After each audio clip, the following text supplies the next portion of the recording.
అందరికీ నమస్కారం అండి. అయ్యా జగన్మోహన్ రెడ్డి గారు, మీ చేతగాని పరిపాలన వల్ల అనేక ప్రభుత్వ సంస్థలు, ప్రైవేటు సంస్థల్లో పనిచేసే ఉద్యోగస్తులు రోడ్డు పాలన అయ్యారు. అందులో భాగంగా మరో వ్యవస్థ ఉంది. అదే డ్రిప్ ఇరిగేషన్ కంపెనీలో పనిచేస్తున్న ఉద్యోగులు.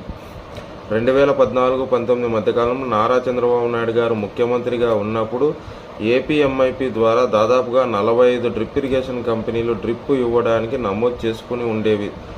అందులో దాదాపుగా 5,000 మంది ప్రత్యక్షంగాను, మరో 10,000 కుటుంబాలు పరోక్షంగాను ఈ డ్రిప్ ఇరిగేషన్ కంపెనీలపైన ఆధారపడి జీవించేవి.